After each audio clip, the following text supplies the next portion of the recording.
Ravens OC Todd Monken takes over in Cleveland. It seems like he's a fan of Shedeur. Listen to this interaction. Hello, young man. What's up, good to see you, bro? How you doing? Welcome back to the States.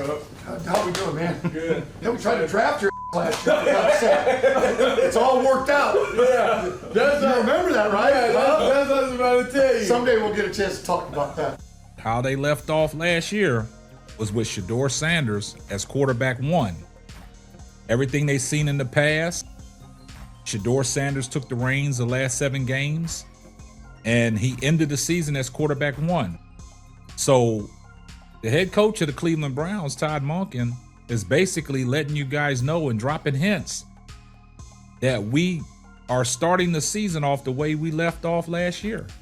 And that's Shedeur Sanders as quarterback one. When a coach like Todd Monken starts talking a certain way, it is never random.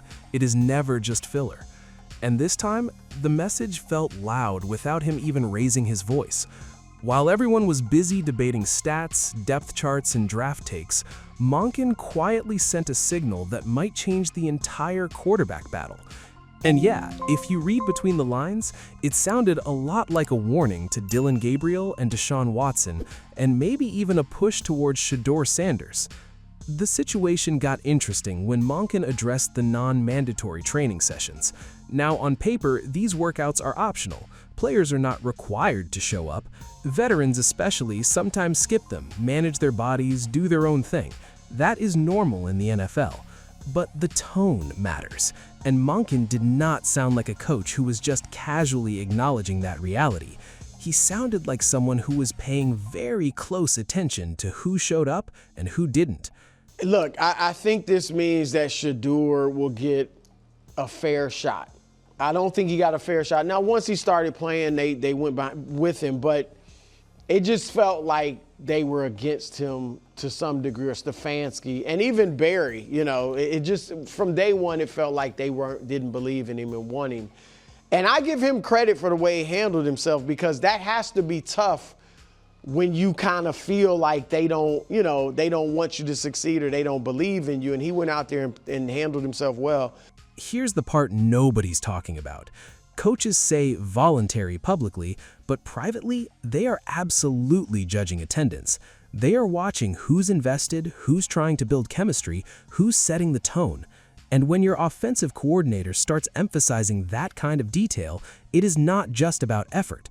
It is about trust. Quarterbacks especially do not get the luxury of being distant. They're supposed to be the ones pulling everyone together, building timing with receivers, learning the system inside out. So when names like Dillon Gabriel and Deshaun Watson come up in the context of missing those sessions, it hits different. And then you look at the other side of the story. Shedeur Sanders being present, Shedeur working, Shedeur building that connection early. That is not just a small footnote. That is exactly how young quarterbacks start winning locker rooms before they even win starting jobs. It starts with showing up when you don't have to. It starts with putting in work when nobody's forcing you.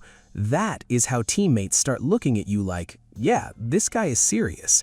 And I give him credit for the way he handled himself, because that has to be tough when you kind of feel like they don't want you to succeed, or they don't believe in you. And he went out there and handled himself well. So I think I think Monken will give him every shot to be successful. This is where it gets dangerous, because quarterback battles are not just about talent anymore. They are about perception. They are about momentum. And right now, whether people want to admit it or not, the momentum feels like it is slowly leaning towards Shedeur. Not because he's officially been named QB1, not because he's dominated games yet, but because he's checking the boxes that coaches quietly care about the most: availability, leadership, presence. And let's be honest, Deshaun Watson being absent from non-mandatory sessions is not something that just disappears into the background. This is a guy who's already under massive pressure. The contract, the expectations, the inconsistency, the injuries, everything about his situation is already under a microscope. So when something like this comes up, even if it's technically allowed, it becomes a talking point instantly. It feeds into the narrative that he's not fully locked in, whether that's fair or not. The offense will probably be somewhat based around his skill set. He will, I imagine, be number one on the depth chart entering training camp, no matter who they bring in, if they bring in anybody else. So I think he'll get every shot to do it, and then we'll see, is he good enough? I mean, Monken feels like an uninspired hiring, but that doesn't mean he won't be a good coach. Listen, Dillon Gabriel, on the other hand, is in a different position but still affected. He's trying to establish himself, trying to prove he belongs in that conversation. And for a younger or less established quarterback, missing opportunities to build chemistry can be even more costly. Because you don't have the same margin for error. You don't have the same reputation to fall back on. Every rep matters. Every impression matters. Every chance to show coaches and teammates that you are invested matters. Here's the part nobody's talking about. Shedeur Sanders is quietly playing this perfectly. He's not out here forcing headlines. He's not publicly calling anyone out. He's just doing the one thing that always speaks loudest in a locker room, showing up and working. And when you combine that with everything we've already heard about him being a gamer, about him shining in pressure moments, about him having that it factor, it starts to build a picture, a very interesting picture. I mean, Monken feels like an uninspired hiring, but that doesn't mean he won't be a good coach. Listen, quarterbers have played well He's under had him. success. Lamar played the best football of his career under him. Yeah. And that is where Monken's comments start to feel less like criticism and more like positioning. Because when a coach emphasizes accountability, effort, and presence, he is also indirectly highlighting the player who is already doing those things. That is how these battles shift. Not with one big announcement, but with small moments stacking up. One player misses a session, another player leads it. One player feels distant, another feels connected. And before you know it, the locker room starts leaning a certain way. This is where young players usually make a mistake. They think the competition is only happening on game day. It is not. It is happening in meetings, in practice, in workouts, in how you carry yourself every single day. And Shedeur seems to understand that. He is not waiting for the spotlight to prove himself. He's building his case before the season even starts. That is how you flip narratives. That is how you go from interesting prospect to serious contender. Now let's zoom out for a second, because this is not just about one comment or one practice. This connects to everything we've been hearing lately. The back and forth in the media, the constant shifting between Watson as QB1, then Shedeur gaining traction, then the idea of easing Shedeur in slowly. All of that uncertainty creates space. And when there is space, the player who fills it with consistency usually wins. Right now, Shedeur is filling that space with presence.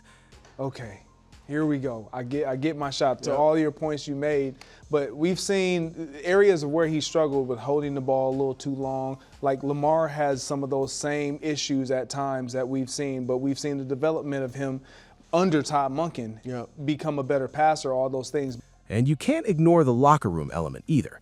Teammates notice who is there. They notice who is throwing extra routes, building chemistry, and leading without being asked. That stuff matters way more than fans realize. Because when things get tough, players gravitate toward the guy they trust. And trust is not built in press conferences. It's built in those so-called non-mandatory moments.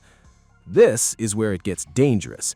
Because if Shedeur keeps stacking these small wins, it becomes harder for the coaching staff to justify not giving him a real shot.